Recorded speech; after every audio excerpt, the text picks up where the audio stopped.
ओम शांति। आज की जो शक्ति है, हम सभी विशेष अष्ट शक्तियों का वर्णन कर रहे हैं और अष्ट शक्तियों के वर्णन करते करते आज हम तीसरी शक्ति पर पहुंचे हैं। आज है परख शक्ति। क्योंकि जब तक व्यक्ति परखेगा नहीं, तब तक न सहन कर सकता है, न अपने अंदर समा सकता है। कोई भी चीज को आपने यथार्थ रीति से परख लिया तो पहचानने के बाद फिर सहन करना आसान हो जाता है। जब तक हम वास्तविकता को परखते नहीं हैं, तो कई बार रिएक्शन आता है और उस रिएक्शन के कारण ही कई बार अंदर से बहुत सारी नकारात्मक या व्यर्थ भावनाएं भी उत्पन्न होती हैं। लेकिन जब वास्तविकता को समझ लेते हैं, परख लेते हैं, तो उसके बाद न व्यर्थ संकल्प चलता, आराम से हम कूल डाउन हो सकते हैं, सहन कर सकते हैं और कोई भी बात को अपने अंदर समाना भी आसान हो जाता, क्योंकि वो मैच्योरिटी हमारे अंदर आ जाती है। तो मैं यही कहूंगी कि आध्यात्मिक जीवन पथ पर हर कदम सत्य को परख करके फिर जीवन में उसको ग्रहण करना होता है। क्योंकि जैसे जैसे ये आध्यात्मिक पथ पर आगे बढ़ते हैं, तो चारों ओर दुनिया के अंदर अगर देखा जाए तो इतना फॉल्सहुड है, इतना नेगेटिव है। कभी कभी बाहर का स्वरूप बहुत स्नेह प्यार का भी होता है, लेकिन अंदर में नेगेटिव भावनाएं भी होती है। इसीलिए उसको परखना बहुत आवश्यक है।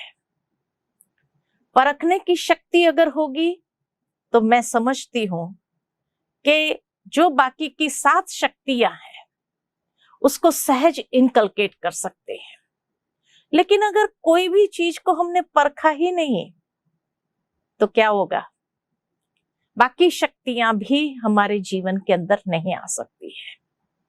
सहन करने के बदले सामना कर लेंगे, सामना करने के बदले संभालेंगे, तो रॉन्ग शक्तियों को यूज करना शुरू करते हैं।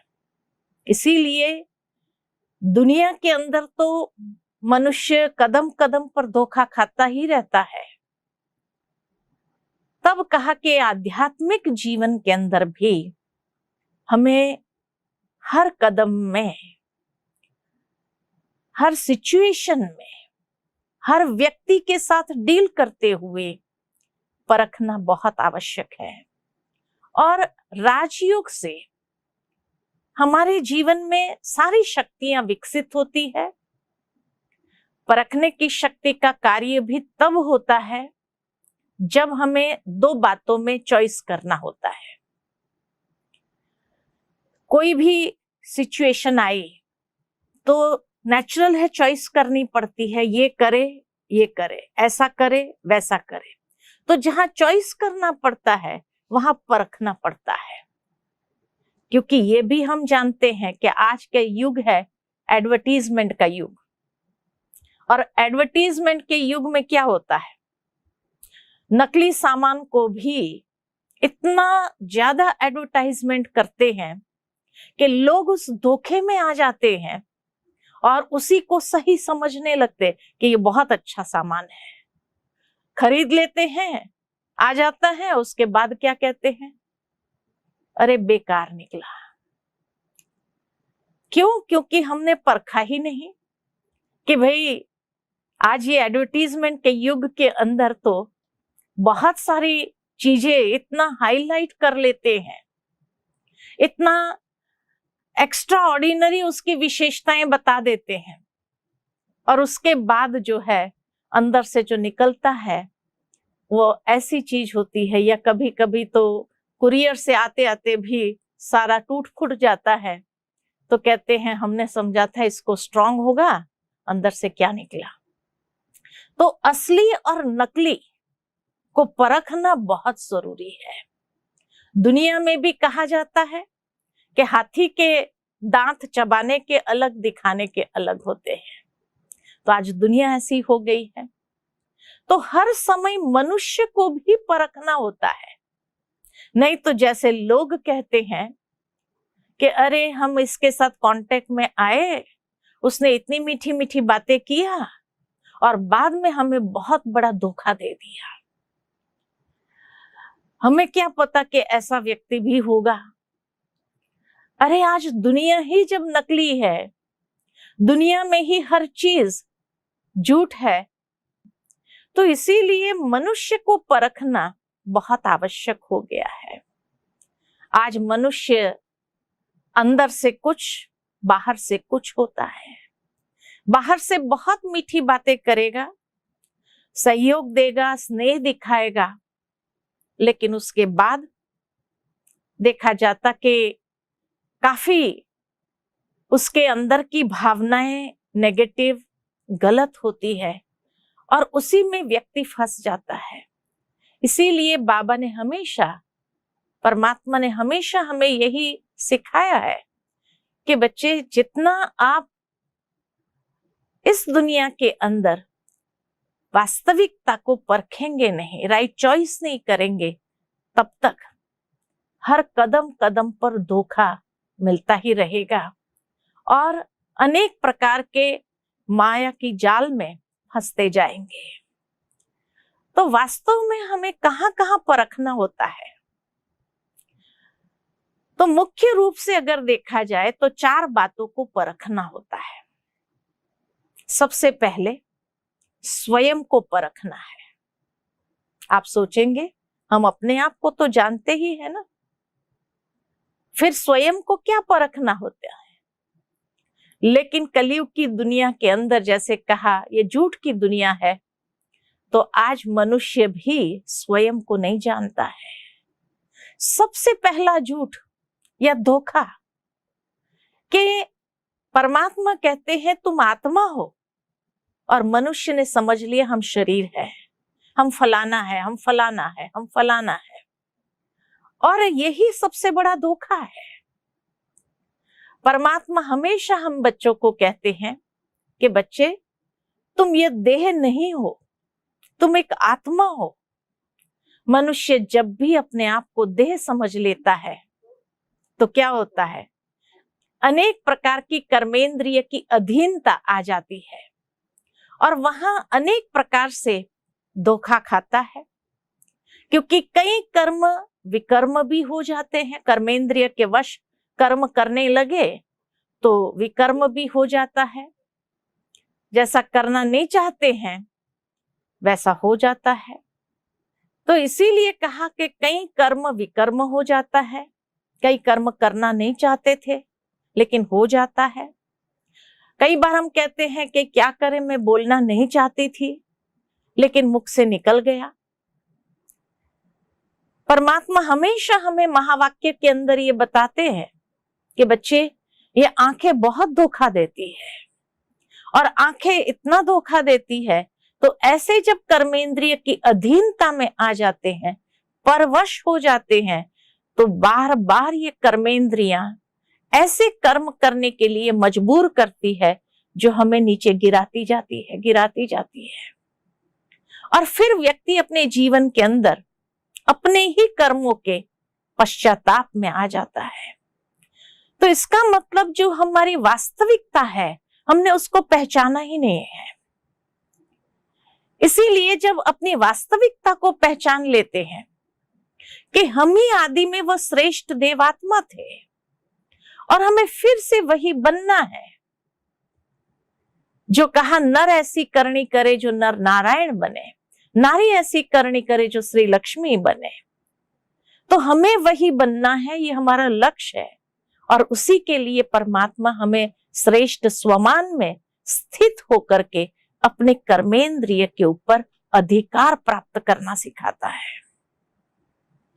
क्योंकि ये जीवन को अगर देखा जाए तो जीवन एक शतरंज का खेल की तरह है। It's like a chess game. Chess में क्या होता है, चेस जब व्यक्ति खेलता है तो उसमें राजा भी होता है, रानी भी होती है, घोड़े भी होते हैं और प्यादे भी होते हैं। और एक एक मोहरा जब चलते हैं चेस में, तो हमेशा यही कोशिश करते हैं चेस खेलने वाले कि अपने राजा और रानी को बचाएं, है ना। तो हर समय ये ध्यान रहता है कि कौन सा मोहरा चले ताकि हम अपने राजा को बचा सके। वैसे ही हमारे जीवन में सदा सुख शांति रहे, उसके लिए हर समय हमें भी परखना आवश्यक है कि कौन सी शक्ति को यूज करना है, ताकि इस बदलते समय में, बदलते हुए परिवेश में हम हर समय आत्मा रूपी राजा को चोट से बचा सके, धोखे से बचा सके। इसलिए परख शक्ति को यूज करना है, और कब कौन सी शक्ति, कौन से गुण को यूज करना है, परख शक्ति न होने के कारण ही मनुष्य ने जीवन में बहुत धोखे खाए हैं या बहुत धोखा खाता है, और दुख शांति को भी जीवन में अनुभव करता है। तो इसलिए सबसे पहला परखना है स्वयं को, मैं कौन हूं। बार बार उस कॉन्शियसनेस को ले आना है कि मैं ये देह नहीं हूं, मैं एक श्रेष्ठ आत्मा हूं, पवित्र आत्मा हूं। उस कॉन्शियसनेस को जागृत करना है। उसके साथ साथ दूसरा हमें परखना है दूसरों को, अनेक आत्माओं को जिसके साथ हम कांटेक्ट में आते हैं, उसको भी परखना है। आज की दुनिया के अंदर परमात्मा पिता हमें कहते हैं कि कोई भी व्यक्ति सामने आए तो आपको एक सेकंड में उनके तीनों कालों को परख लेना है कि एक तो पास्ट में उनकी लाइफ क्या थी, वर्तमान समय में उसकी दृष्टि वृत्ति क्या है, और भविष्य में कहां तक वो अपनी प्रारब्ध बना सकता है। ये नॉलेज बहुत आवश्यक है। ये विजडम अपने अंदर होना बहुत जरूरी है। तो तीनों कालों को जब हम परख लेते हैं, पास्ट की उसकी लाइफ, प्रेजेंट की उसकी वृत्ति, उसकी दृष्टि, और फ्यूचर में कितना वो पुरुषार्थ करके अपने प्रारब्ध को बना सकते हैं। तो ये विजडम से जब तीनों कालों को देखेंगे तो हर इंसान को परखना आसान हो जाएगा।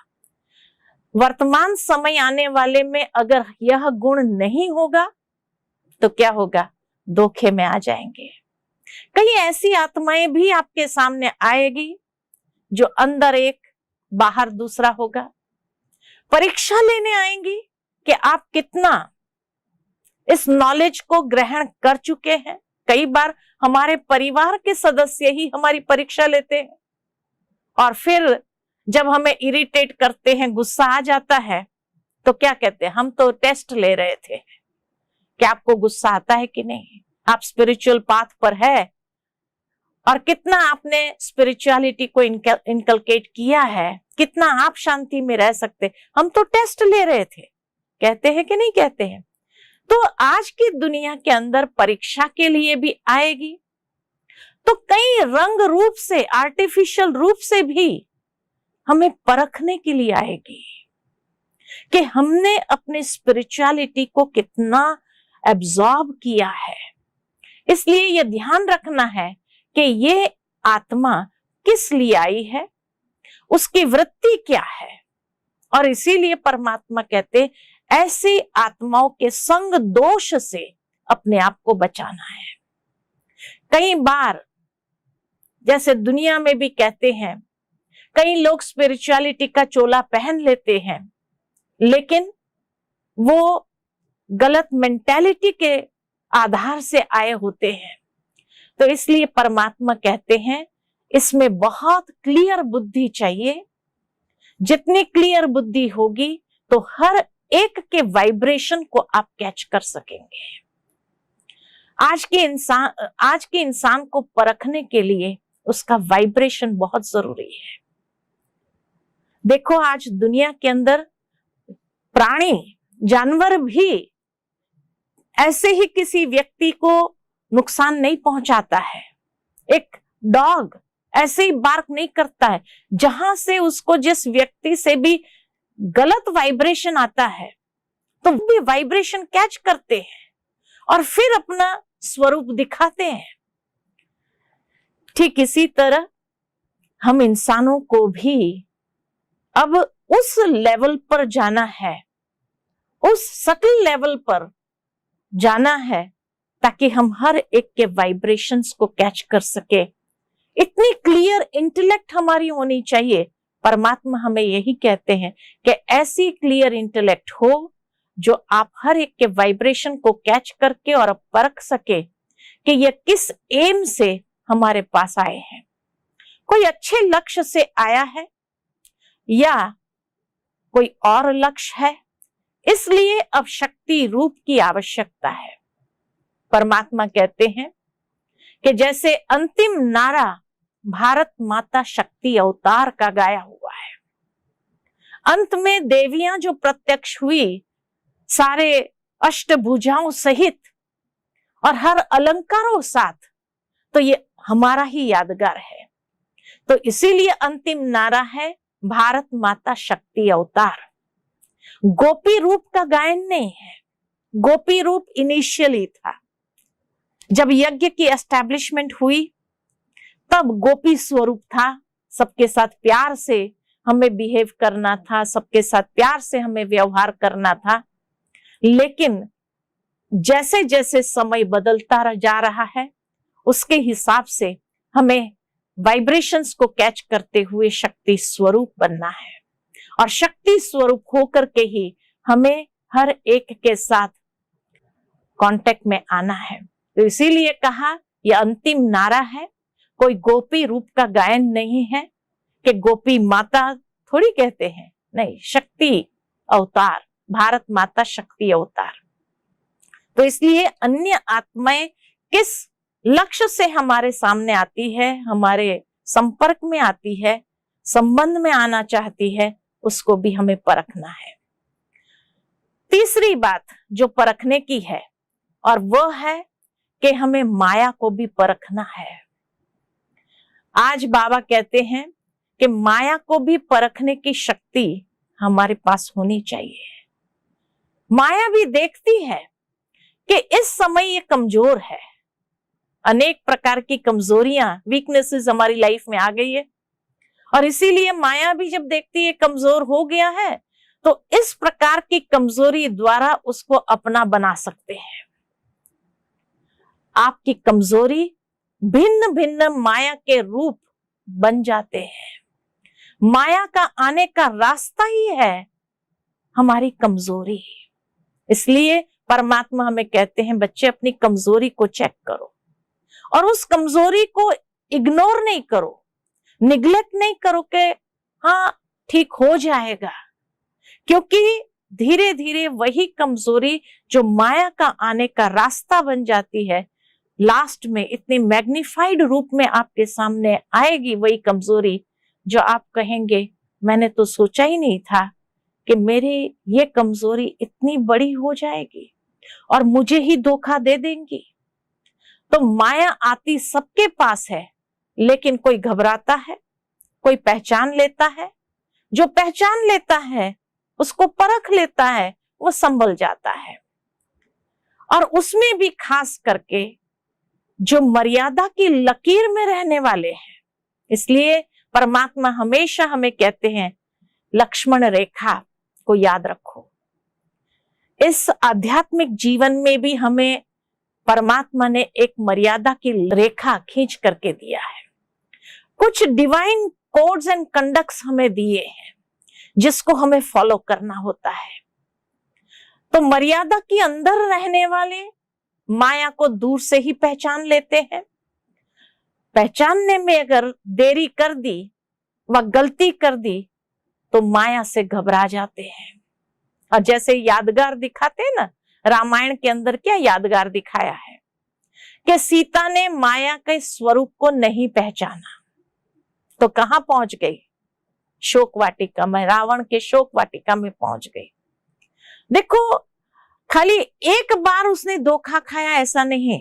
रामायण के अंदर ये बहुत सुंदर बात बताई कि सबसे पहले तो वो गोल्डन डियर को पहचान नहीं सकी कि ऐसा गोल्डन डियर होता ही नहीं है, और अगर ऐसा गोल्डन, तो पहली परख शक्ति में फेल हो गई कि गोल्डन डियर को पहचान नहीं सकी, स्वर्ण हिरण को पहचान नहीं सकी, और दूसरा फिर पहचान नहीं सकी तो जिद किया।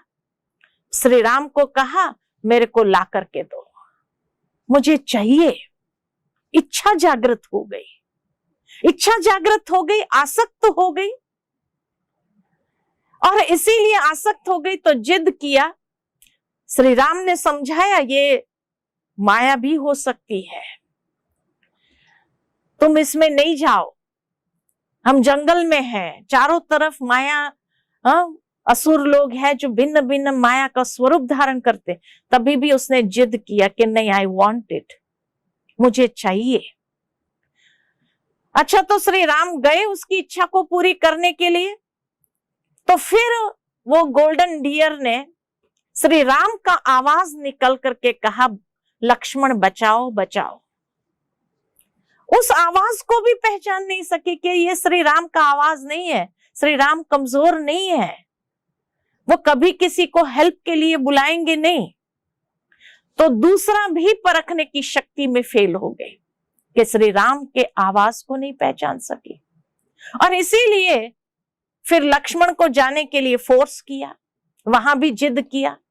लक्ष्मण ने तो पहचान लिया कि नहीं, ये कोई माया का आवाज है, ये श्री राम का आवाज नहीं है। राम इतने समर्थ है, वो कभी भी किसी को हेल्प के लिए नहीं पुकारेंगे। तो कहा नहीं, तुम जाओ, तुम जाना नहीं चाहते हो, तुम चाहते हो कि श्री राम भले समाप्त हो जाए। ऐसे ऐसे शब्द कहे तो वाणी पर कंट्रोल नहीं रहा। तो पहला परखा नहीं गोल्डन डियर को, फिर जिद किया, जिद करने के बाद जो है आसक्त हो गई तो जिद किया, जिद करने के बाद फिर राम गए तो आवाज को पहचान नहीं सकी, आवाज को पहचान नहीं सकी तो गलत शब्द निकल गए मुख से, और लक्ष्मण को मजबूर किया जाने के लिए कि नहीं तुम जाओ ही।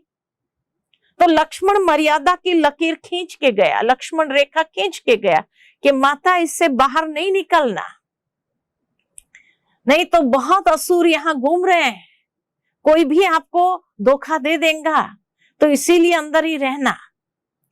कहा ठीक है, अब लक्ष्मण को भी भेजा। उसके बाद रावण एक ब्राह्मण का रूप लेकर के आया कि भिक्षा दे, भिक्षाम दे, भिक्षाम दे, पुकारा तो बाहर आई।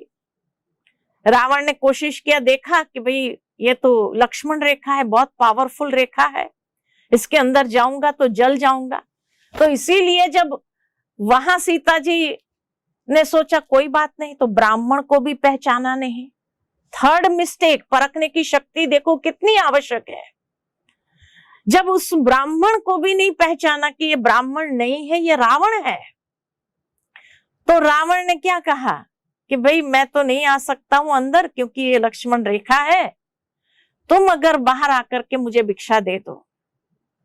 तो मर्यादा की लकीर को क्रॉस किया, और जब क्रॉस किया तब रावण ने उसको धोखा दे करके उठा लिया और दुख उठाना पड़ा, और फिर जो है रावण की शोक वाटिका में पहुंच गए। तो भगवान कितने चांसेस देते हैं, चॉइसेस देते हैं, हर बार हमें कहते हैं तुम सही परखो परखो परखो, लेकिन जब नहीं परखते हैं तो फाइनली जब मर्यादा की लकीर को क्रॉस करते हैं तो कहां पहुंच जाते हैं हम भी। इसलिए बाबा ने जो डिवाइन कोड्स एंड कंडक्ट्स हमें दिए हैं, उस डिवाइन कोड्स एंड कंडक्ट्स को हमें हमेशा फॉलो करना है, तो हम सेफ रहेंगे, माया से बचे रहेंगे। इसीलिए परमात्मा हमें हमेशा कहते हैं कि माया जीत बनने के लिए सदा परमात्मा के साथ को बनाए रखो, उसको साथी बनाओ, और दूसरा मर्यादा की लकीर के अंदर रहो।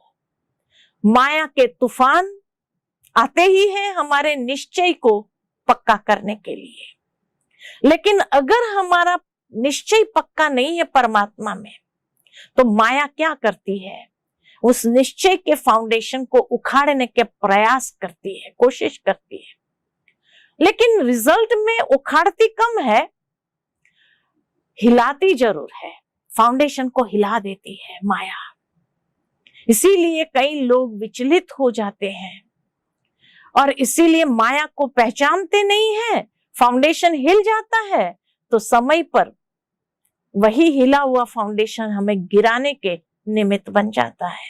इसलिए परमात्मा कहते हैं कि निश्चय के फाउंडेशन को मजबूत रखो, एक बल, एक भरोसा। मेरा तो एक परमात्मा, जैसे मीराबाई ने कहा, मेरा तो एक गिरधर गोपाल दूसरा न कोई। इसी तरह परमात्मा ही सच्चा साथी है, परमात्मा को ही अपना सच्चा साथी बनाना है। आज के युग में मनुष्य कभी भी फेथफुल रहेंगे ये नहीं कह सकते हैं। समय पर वो भी, उसकी भी मजबूरियां होती है, वो साथ छोड़ सकते हैं। इसलिए आवश्यकता है कि परमात्मा को अपना साथी बनाओ। मेरा तो एक परमात्मा दूसरा न कोई, ये धारणा हमारी मजबूत होंगी तो कदम कदम पर उसका साथ होने से माया के इस आर्टिफिशियल स्वरूप को भी पहचानना आसान हो जाएगा। नहीं तो बार बार माया हमें धोखा देंगी, बार बार हार खाएंगे और फिर हार खाते खाते क्या होगा, युद्ध वाली स्थिति हो जाएगी। युद्ध करते करते थक जाएंगे और जहां थकावट होगी वहां फिर फेलियर पर फेलियर महसूस करेंगे, सफलता का अनुभव नहीं करते हैं। और हर इंसान क्या चाहता है, सफल होना चाहता है। चौथी बात ना, तो स्वयं को परखना है, अन्य आत्माओं को परखना है, माया को परखना है जो इल्यूजन के रूप में आती है। और चौथा, समय को परखना है। समय को परखना है कि वर्तमान समय की पुकार क्या है, समय हमें क्या इशारा दे रहा है, क्या संकेत दे रहा है, और फिर उसको रिस्पेक्ट करना है। समय पर हर कार्य संपन्न करना है, यही समय को रिस्पेक्ट करना है। जैसे किसी को फ्लाइट पकड़नी हो और फ्लाइट का टाइम हो गया, लेकिन हम अपने ही काम में समेटने में लगे रहे और फिर एयरपोर्ट जब पहुंचते हैं फ्लाइट निकल गई है। फिर क्या करते हैं, समय का ध्यान नहीं रखा, इसलिए फ्लाइट चली गई, धोखा खा लिया। राइट? अगर सब कुछ हमने बिफोर हैंड, समय से पहले समेट लिया होता था तो टाइम पर हम फ्लाइट के एयरपोर्ट पहुंच जाते थे और फ्लाइट भी मिल जाती थी। तो जो समय का रिस्पेक्ट करते हैं वो सफल होता है। जो समय का रिस्पेक्ट नहीं करते हैं वो हमेशा समय से धोखा खाते हैं। वैसे भी कहा जाता है कि ये परिवर्तन का समय है और परिवर्तन के समय में परमात्मा की श्रीमत पर चलने से ही परमात्मा की दुआ, परमात्मा की मदद हमें स्वतः प्राप्त होती है और उसका लाभ जीवन में लेकर के आगे बढ़ सकते हैं। इसीलिए दुनिया में कहते हैं कि समय क्या कहता है उसको पहचानो। कई लोगों को समय संकेत देता है, इशारा देता है, लेकिन हम उन इशारों को इग्नोर करते हैं, निग्लेक्ट करते हैं और इसीलिए बाद में जब फंस जाते हैं तो याद आता है कि हाँ, ये संकेत तो मिला था, समय ने हमें ये संकेत दिया था। समय कभी भी हमें पहले धोखा नहीं देता है, अनेक रूप से संकेत देता है। जैसे कई बार आप एक रोड पर जा रहे हैं और अचानक एक फ्लैश, इंट्यूशन मन के अंदर आता है कि आज ये रास्ता नहीं लेते, ये रास्ता लेते हैं। और जैसे ही आपने वो रास्ता लिया संकेत मिला, मुड़ जाओ, वापस मुड़ जाओ। लेकिन फिर भी हमने सोचा, इग्नोर किया उस संकेत को, ना मेरा गट फीलिंग ये कहता है कि नहीं जाना चाहिए, लेकिन आज ट्राई करते हैं ना। और इसलिए गट फीलिंग, इंट्यूशन मिलने के बावजूद भी हम उसको सुनते नहीं है, उसी रास्ते पर आगे बढ़ते जाते हैं और फिर बाद में ऐसा फंस जाते हैं तो लगता है हमने क्यों ये रास्ता लिया, उसी रास्ते पर, हमेशा वाले रास्ते पर ही जाते थे तो अच्छा होता था। हमें क्या मालूम, कईयों ने हमें कहा था ये शॉर्टकट है इसीलिए हमने तो ये रास्ता लिया, लेकिन कभी कभी ये शॉर्टकट में फंस जाता है इंसान। इसीलिए समय जब संकेत देता है, इंट्यूशन देता है, गट फीलिंग हमारी कहती है, उसको सुनो। उस कॉन्शियसनेस के आवाज को जब नहीं सुनते हैं तब हम धोखा खा लेते हैं। इसीलिए उसको सुनना आवश्यक है। कहा जाता है, if you cannot change according to time, time will force you to change and that will be a painful process. समय हमें संकेत देता है परिवर्तन। परिवर्तन कहते हैं ना, समय हर वक्त बदलता जाता है, कोई दो घड़ी भी एक जैसी नहीं होती है। Time is constantly changing. समय परिवर्तनशील है और इसलिए समय हमसे भी कुछ डिमांड कर रहा है। और क्या डिमांड कर रहा है? परिवर्तन, परिवर्तन, चेंज। लेकिन जब हम समय की पुकार को सुनते नहीं है, कॉल ऑफ टाइम क्या कहता है उसको सुनते नहीं है, तो क्या हो जाता है? फंस जाते हैं। और फिर जो समय की मांग है उसके अनुसार हमने प्रत्युत्तर नहीं दिया तो समय हमें मजबूर करता है परिवर्तन होने के लिए, और वो समय बड़ा दर्दनाक होता है क्योंकि भीतर से इच्छा है नहीं, परिवर्तन होना पड़ रहा है बिना इच्छा के, तो वो समय कितना दर्दनाक होता है। इसलिए कहते हैं कि हमेशा टाइम की डिमांड जो है उसको समझना चाहिए। समय परिवर्तनशील है, it's a constantly changing time. समय हर घड़ी परिवर्तन हो रहा है, तो समय हमसे भी एक परिवर्तन की मांग करता है। और इसीलिए हमें समझना है कि समय की मांग क्या है, किस तरह का परिवर्तन समय हमसे चाहता है, और उस अनुसार परिवर्तन को अपना लेना है।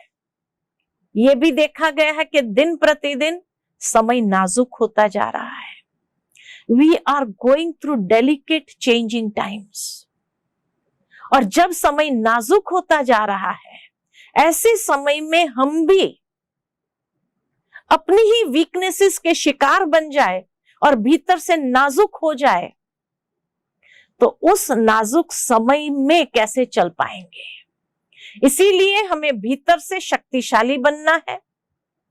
अगर भीतर से हम नाजुक हो गए तो समय पर धोखा खा लेंगे, समय को पार करना मुश्किल हो जाएगा और वो समय बड़ा दर्दनाक होता है।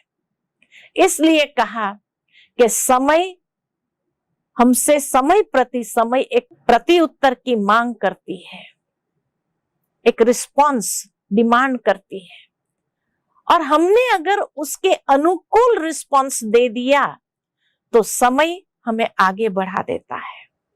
लेकिन अगर हमने प्रतिकूल रिस्पॉन्स दिया तो समय बड़ा कठोर भी हो जाता है और वो समय बड़ा दर्दनाक होता है। तो इसीलिए ये चार बातों को परखना है, स्वयं को, अन्य आत्माओं को, माया को और समय को। बहुत आवश्यक है परखना। तो जब ये चारों को परख लेते हैं तो जीवन के अंदर सफलता हमें प्राप्त होती है। अच्छा, परखने के लिए क्या क्या चाहिए हमें? कौन सी आवश्यकता है? कौन से गुण की, कौन से विशेषताओं की आवश्यकता है? तो सबसे पहले परखने के लिए दूरदृष्टि चाहिए, फार साइटेडनेस। आज दुनिया के अंदर गणेश जी की पूजा करते हैं, विघ्न विनाशक उसको कहते हैं। क्यों? तो गणेश जी के लिए कहा जाता है कि उसकी आंखें बहुत छोटी होती है, लेकिन एक नीडल भी होती है ना नीचे गिरी हुई, तो उसको भी देख सकता है, इतनी उसकी बारीक दृष्टि होती है, बहुत दूर तक देख सकता है, बहुत दूर तक देख सकता है। इसीलिए हमारे माइथोलॉजी के अंदर भी गणेश जी, एक व्यक्ति के ऊपर गणेश जी का सिर क्यों लगाया, ये एक सिंबल है कि हमें भी अपने जीवन को गणेश जी जैसा बनाना है। अर्थात जैसे कहा जाता कि हाथी का सिर बहुत बड़ा होता है, उसमें विजडम होती है, और उसकी आंखें छोटी होती है, फार साइटेडनेस होती है। तो ठीक इसी तरह हमें भी अपने जो आध्यात्मिक ज्ञान की विजडम हमें प्राप्त है, तो ज्ञान युक्त बुद्धि, विवेक युक्त बुद्धि बनानी है, उस ज्ञान को ग्रहण करते हुए, और फार साइटेडनेस अपने जीवन के अंदर लानी है। परखने का सूचक ही है ज्ञानवान व्यक्ति हर बात को सूक्ष्म बुद्धि से परखता है, बहुत सूक्ष्म बुद्धि। कई बार परमात्मा अपने महावाक्य में हमें कहते हैं कि आज दुनिया में कितने प्रकार की बुद्धि होती है। एक होती है पत्थर बुद्धि, एक होती है भैंस बुद्धि, एक होती है बंदर बुद्धि, और एक होती है गणेश जी की बुद्धि। पत्थर बुद्धि माना जैसे कहा जाए पत्थर के ऊपर पानी डालो, थोड़ी देर में सूख जाता है। कई दुनिया में ऐसे लोग होते हैं, आप कई बार उसको समझाओ, रियलाइज भी करते हैं, थोड़े समय के लिए हाँ भी करते हैं, लेकिन उसके बाद सूख जाता है पानी, वो समझ गायब हो जाती है, इवेपोरेट हो जाती है। तो उसको कहा पत्थर बुद्धि। दूसरा कहा भैंस बुद्धि। भैंस बुद्धि यानी मोटी बुद्धि। 10 बार समझाने के बाद भी उसकी सूक्ष्मता को समझ नहीं पाते हैं कि ये क्या कहना चाहते, उसके रहस्य को समझ नहीं पाते हैं। तीसरी है बंदर बुद्धि। बंदर बुद्धि माना चंचलता, इतनी चंचलता कि बात की गहराई को मैच्योर बुद्धि के साथ समझ नहीं सकते, और चंचलता में, प्लेफुलनेस में उस बात को इग्नोर कर देते हैं, बाद में धोखा खाते हैं। तो परमात्मा कहते हैं अभी समय अनुसार हमें सूक्ष्म बुद्धि, महीन बुद्धि अपनी बनानी है, और जब हमारी सूक्ष्म बुद्धि से हम कोई भी बात को परखते हैं गणेश जी की तरह, तो कहा जाता है, अष्ट विनायक उसको कहा कि ये अष्ट शक्तियां स्वतः हमारे जीवन में आती है, और विघ्न विनाशक, कोई भी विघ्न को बिफोर हैंड, कोई भी ऑब्स्टिकल को बिफोर हैंड हम पहचान लेते हैं, परख लेते हैं, और उसमें विजयी हो जाते हैं। इसलिए गणेश जी का इतना रिस्पेक्ट रखा जाता है। तो परमात्मा भी हमें कहते कि बच्चे त्रिकालदर्शी स्टेज पर स्थित होकर के कोई भी बात को देखो, परखो और पार करो। दूसरा क्या चाहिए हमें परखने के लिए? ज्ञान युक्त बुद्धि, विवेक युक्त बुद्धि की आवश्यकता है, और उसके साथ साथ विचारों की स्पष्टता, क्लैरिटी इन आवर थॉट्स। बुद्धि की सफाई चाहिए। जितनी हमारी बुद्धि साफ होगी, स्वच्छ होगी, जैसे पानी जितना ट्रांसपेरेंट होता है, तो नीचे अगर कोई कॉइन डालते हैं, जैसे आप कई जगह जाते हैं, कोई होली प्लेसेस पर जाते हैं, वहां एक पानी का कुंड होता है, इतना क्लियर वाटर होता है, कई लोग कॉइन्स डालते हैं, और जब कॉइन डालते हैं तो नीचे तक वो कॉइन दिखाई देते, कितने कॉइन्स पड़े हुए हैं। तो इसी तरह हमारी बुद्धि भी साफ चाहिए। जितनी बुद्धि की सफाई होंगी, क्लीन होंगी, क्लियर होगी, प्योर होंगी, तो हर बात को परखना आसान हो जाएगा। परम आदरणीय दादी जानकी हमेशा इस बात को कहती थी कि हमारी बुद्धि कैसी होनी चाहिए, क्लीन, क्लियर एंड प्योर, है ना। क्लीन, स्वच्छ, क्लियर, स्पष्ट, और प्योर अर्थात शुद्ध। तो स्वच्छ, स्पष्ट और शुद्ध बुद्धि होनी चाहिए। बुद्धि में ज्यादा व्यर्थ संकल्प न चले। बुद्धि एक की याद में, एक ही कार्य में और एक रस स्थिति में हो। इसको ही कहते हैं योग युक्त बुद्धि। और जितना योग युक्त बुद्धि होगी, उतना दूर से ही हम हर विघ्न को परख सकेंगे, उसको ओवरकम कर सकेंगे। तीसरा, परखने की शक्ति के लिए आवश्यक है दिव्य बुद्धि। डिविनिटी बहुत जरूरी है बुद्धि के अंदर, डिवाइन इंटेलेक्ट बनाना है। बाबा भी हमें कहते हैं कि डिवाइन इंटेलेक्ट बनाओ, जिसका यादगार देवियों में गायत्री देवी दिखाया है। उसको कहते ही है दिव्य बुद्धि दात्री, कि वो बिस्टो करती है, डिवाइन इंटेलेक्ट को बिस्टो करती है। उसके एक हाथ में चक्र होता है, स्वदर्शन चक्र, अर्थात तीनों कालों को जानना है, परखना है और विजयी होना है। स्वदर्शन चक्र माना क्या? स्वदर्शन माना पास्ट, प्रेजेंट, फ्यूचर, तीनों को अच्छी तरह से पहचानना है, तब उसको पार कर सकेंगे, सक्सेसफुल होंगे। दूसरे हाथ में शंख है। शंख जब बजता है मंदिर के अंदर, तो कहा जाता है जो नेगेटिव एनर्जी होती है वो दूर हो जाती है, और शंख में से ओम की ध्वनि निकलती है।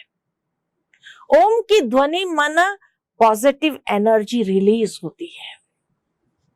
तो इसी तरह परमात्मा भी हमें कहते हैं, जितना हम सोल कॉन्शियस स्टेज में रहते हैं, उतनी हमारी पॉजिटिव एनर्जी रिलीज होती है, उससे नेगेटिव एनर्जी को दूर कर सकते हैं, और साथ ही साथ हम अपने जीवन के अंदर हमेशा शंख के तरह सोल कॉन्शियसनेस के स्टेज में रह करके हर एक के साथ उसी लेवल पर डील कर सकते हैं।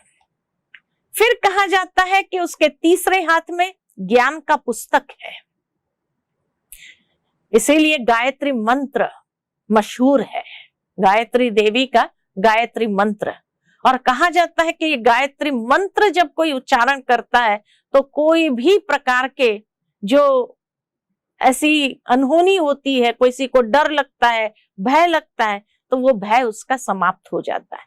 वास्तव में जितना ज्ञान को हम इनकलकेट करते हैं, जीवन के अंदर मन मना भाव का महामंत्र याद करते हैं, अर्थात एक परमात्मा को याद करते हैं, उसको साथी बना लेते हैं, तो हर प्रकार की कमजोरियों के ऊपर विजय प्राप्त कर सकते हैं। ज्ञान को अप्लाई करना आसान हो जाता है। और उसके चौथे हाथ में ज्ञान की गदा दिखाई है। ज्ञान की गदा अर्थात कमजोरियों के ऊपर विजय प्राप्त करना। उसके एक हाथ में पात्र है, अर्थात उसकी बुद्धि की पात्रता। इतनी प्योर बुद्धि है, इतनी डिवाइन इंटेलेक्ट है, ये दर्शाती है। और साथ में छठे हाथ में कमल पुष्प दिखाया है, अर्थात बुद्धि की पवित्रता, निर्मलता, कमल जैसे डिटैच्ड, प्योर। तो इसी तरह हमारी बुद्धि की पवित्रता, निर्मलता दर्शाता है। और उसका वाहन है हंस। और परमात्मा भी हमें कहते कि हंस की विशेषता क्या होती है? कंकड़ और रत्न को अलग करना, नीर और क्षीर को सही परख करके उसको अलग करना। जैसे हंस रत्न को चुगता है, कंकड़ को नहीं लेता है। नीर और क्षीर को भी इतना माना अच्छी तरह से उसको निकाल लेता है कि क्षीर ले लेता है, दूध ले लेता है और पानी को अलग कर देता है। ठीक इसी तरह बुद्धि का पात्र दिव्य और पवित्र हो तो उसमें भरा ज्ञान भी ऐसा फिल्टर का काम करता है जो हर एक बात को फिल्टर करके हमारे सामने स्पष्ट कर देता है। तो बुद्धि को डिवाइन रखना बहुत आवश्यक है। चौथी बात क्या चाहिए? तो परखने की शक्ति के लिए सही मूल्यांकन करना चाहिए, पावर टू इवैल्यूएट राइटली। उसके लिए मुझे एक कहानी याद आती है और कहानी मैं सुनाती हूं आपको कि एक बार एक लड़का था, वॉन्डरिंग चाइल्ड था, उसके पास एक गधा था, डोंकी था, हमेशा डोंकी के ऊपर बैठ करके चलता रहता था। एक बार चलते चलते उसको रास्ते में कांच का टुकड़ा दिखाई दिया, तो उसने वो कांच का टुकड़ा लिया और सोचा कि अभी ये कांच के टुकड़े को क्या करूं। तो उसने उस कांच के टुकड़े में खोल किया और एक रस्सी डाली और गधे के गले में डाल दिया, उस डोंकी के गले में उसको डाल दिया और उसके ऊपर बैठ करके चलने लगा। सामने से लोग आते थे, देखते थे, अरे तुमने गधे के गले में पहनाया ये कांच का टुकड़ा, कहां गधे के गले में पहनाया है। उतने में सामने से एक ज्वेलर आया, तो ज्वेलर ने देखा दूर से जो चमक रहा था सूरज की रोशनी में वो कांच का टुकड़ा, तो उसको लगा ये तो इनवैल्यूएबल हीरा है, इतना बड़ा हीरा। तो उसने उस लड़के को कहा, तुमने ये जो पत्थर है इसको गधे के गले में क्यों पहनाया? बस बोले मुझे मिल गया तो मैंने गधे के गले में डाल दिया। उसको मालूम तो था नहीं कि इसकी वैल्यू क्या है, ये हीरा है क्या है। तो वो ज्वेलर ने उसको कहा, तो एक काम कर, ये पत्थर मुझे बेच दे, मैं तुझे 100 रुपया देता। तो वो लड़के को लगा अगर सीधा ये मुझे 100 रुपया देता है तो इसका मतलब ये पत्थर की बहुत अच्छी वैल्यू होगी। तो उसने कहा कि नहीं, मुझे जो है ना 200 रुपया चाहिए, 200 रुपया से 1 रुपया कम नहीं लूंगा, और 200 रुपया तुम मुझे दो तो मैं तुझे ये पत्थर दे दूंगा।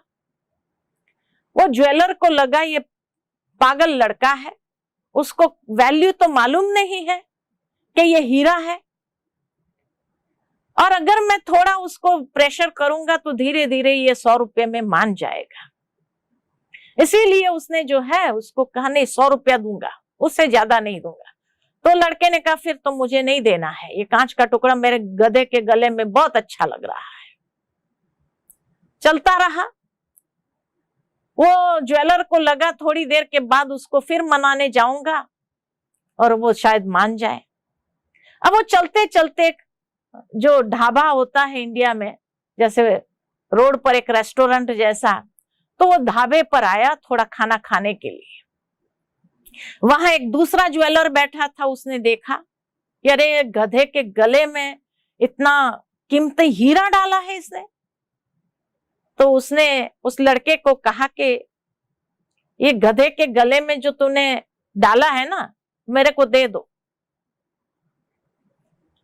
तो उसने कहा कि दूंगा तो जरूर, लेकिन 200 रुपया मैं दूंगा, 200 रुपये में लेना है तो बोलो, 1 रुपया कम नहीं लूंगा। तो जेलर तो होशियार था कि 200 रुपये में अगर इतना बड़ा हीरा मिलता है तो क्या नुकसान है।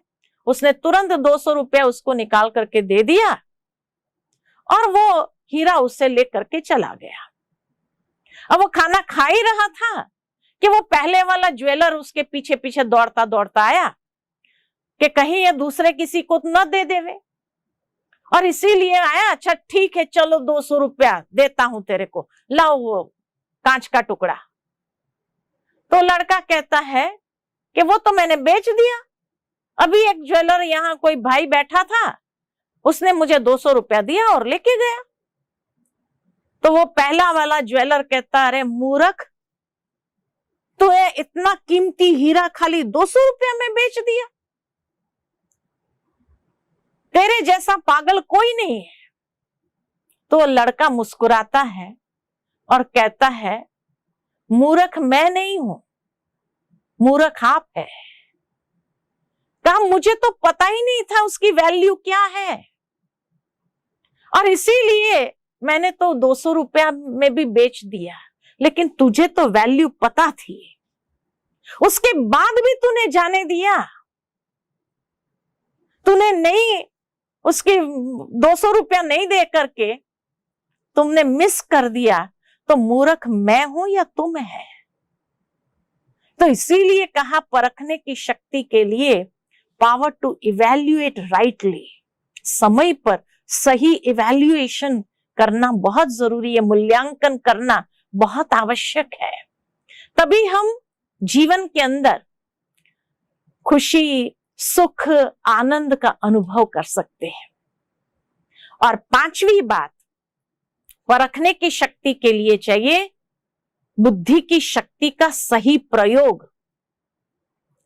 जैसे कोर्ट में जाते हैं ना, तो कोर्ट में एक गॉडेस ऑफ जस्टिस होती है, जिसके हाथ में एक तराजू होता है और आंखों पर पट्टी बांधी होती है। उसको गॉडेस ऑफ जस्टिस क्यों कहा? भावार्थ ये है कि गॉडेस ऑफ जस्टिस के हाथ में जो तराजू है, माना जीवन के अंदर हमेशा जो न्याय करो, परखो, तो तराजू की तरह दोनों पलड़े को बैलेंस में लाओ, अर्थात बुद्धि बैलेंस स्टेज में हो। बैलेंस में तभी आती है जो बीच का कांटा एकाग्र होता है। अगर बीच का कांटा एकाग्र नहीं हुआ तो उसको यथार्थ निर्णय नहीं कहा जाता है। तो परख करके जो निर्णय करना है लाइफ में, जो डिसीजन लेना होता है, तो उसके लिए बुद्धि की स्टेबिलिटी चाहिए, बुद्धि बैलेंस स्टेज में चाहिए, एकाग्र चाहिए, सेंटर्ड होनी चाहिए, है ना? तभी हम सही न्याय कर सकते हैं, सही डिसीजन दे सकते हैं। और आंखों पर पट्टी बांधना अर्थात ये नहीं कि ब्लाइंडली हमें कोई बात को डिसाइड करना है, लेकिन ये आंखों से नहीं देखना है। कोई भी बात का परखने के लिए, डिसीजन लेने के लिए तीसरा नेत्र से देखना है। ये आंखों धोखा खा सकती है, ये आंखें हमें डिसीव कर सकती है। इसीलिए ज्ञान के दिव्य चक्षु, थर्ड आई के आधार से हमें उस बात को देखना है, समझना है, तब हम राइट जजमेंट दे सकते हैं और उसी आधार पर सक्सेसफुल हो सकते हैं। तो तीसरा नेत्र अर्थात ज्ञान चक्षु से सही परखना है, न्याय करना है, डिसीजन लेना है। यही दिव्य बुद्धि को जब यूज किया तो उसका फायदा क्या है? एक तो सही निर्णय ले सकते हैं, दूसरा ज्ञान के चक्षु से जब हम उसको परखते हैं तो समय बच जाता है, ज्यादा एनालाइज नहीं करना पड़ता है, आंतरिक खुशी का अनुभव कर सकते हैं, अंदर का कंफ्यूजन समाप्त हो जाता है, बुद्धि की थकावट मिट जाती है और कई प्रकार के धोखे से बच जाते हैं। तो इसीलिए आज के युग में परखने की शक्ति बहुत बहुत आवश्यक है, तभी हम लाइफ में सक्सेसफुल और आगे बढ़ सकते हैं। ठीक है, तो ये थी परखने की शक्ति। तो गायत्री देवी बनना है, गॉडेस ऑफ जस्टिस बनना है, और क्या बनना है? गणेश जी बनना है। ठीक है, तो अनेक प्रकार के विघ्न को, माया को, सबको परख सकते हैं। तो अभी यही परख शक्ति के आधार पर थोड़ी देर के लिए हम मेडिटेशन करेंगे, क्योंकि सभी शक्तियों को अपने जीवन के अंदर अनुभव करने के लिए मेडिटेशन से ही हम अपने इंटेलेक्ट को क्लीन, क्लियर एंड प्योर बना सकते हैं, फोकस्ड रख सकते हैं, और तभी हम जीवन के अंदर खुशहाली का अनुभव करते हैं। तो चलिए परमात्मा को याद करते हैं और परमात्मा की याद से अपने बुद्धि की सफाई करनी है। जितना हमारी बुद्धि की सफाई होगी, उतनी हमारी डिवाइन इंटेलेक्ट बनती जाएंगी, जिसमें विजडम को ग्रहण कर सकेंगे। ठीक है, चले। तो कुछ क्षण के लिए अपने मन को अनेक प्रकार के व्यर्थ संकल्पों से समेट लेते हैं और बुद्धि को परमात्मा के दिव्य स्वरूप में एकाग्र करते हैं।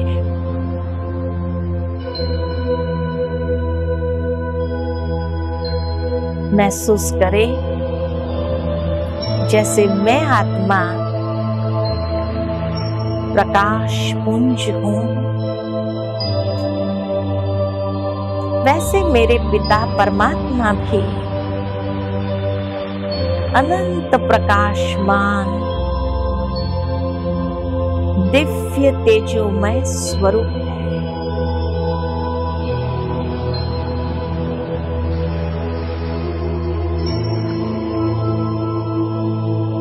और मन बुद्धि के अंतर्वाहन से हम परमात्मा के सानिध्य में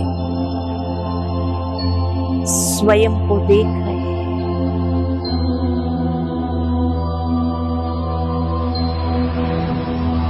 परमात्मा पिता अनंत प्रकाशमान दिव्य तेजोमय स्वरूप है।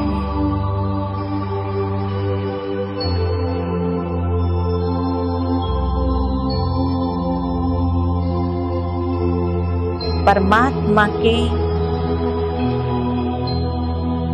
दिव्य किरणें मैं स्वयं में समाती जा रही हूं।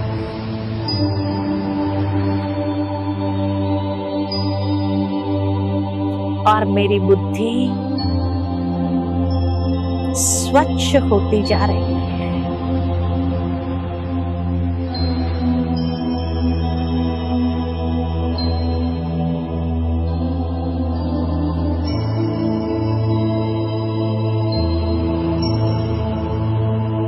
मेरी बुद्धि दिव्य किरणों को एब्जॉर्ब करते हुए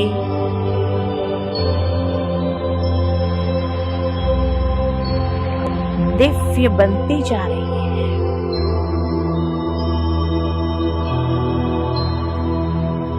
परमात्मा दिव्य बुद्धि विधाता है।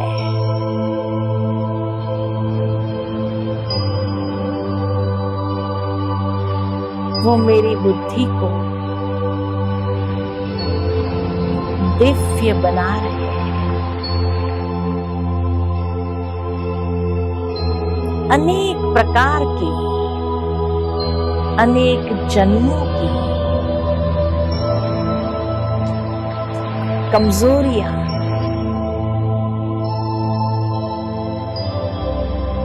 बुद्धि से समाप्त करते जा रहे हैं।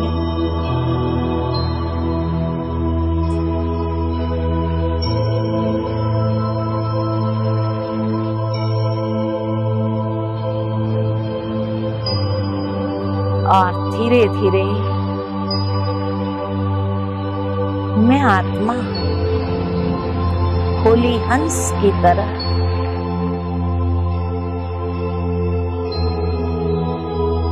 डिवाइन इंटेलेक्ट बने।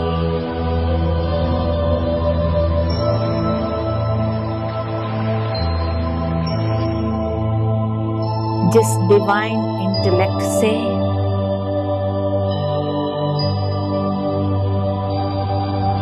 रत्न और पत्थर को सहज परख सकते हैं।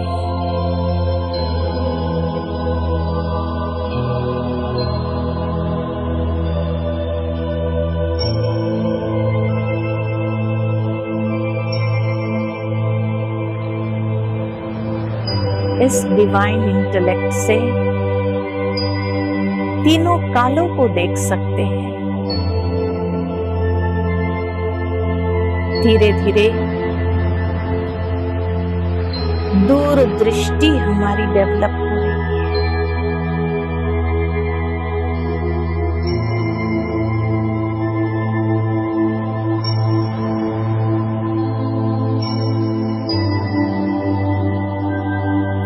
जिस दिव्य बुद्धि से मैं स्वयं को आत्मस्थिति में स्थित करती हूँ,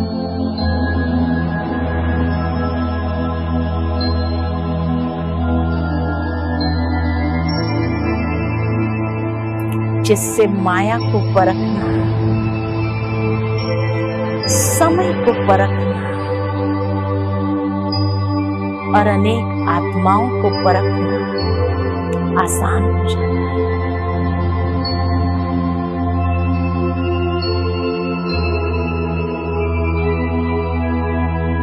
धीरे धीरे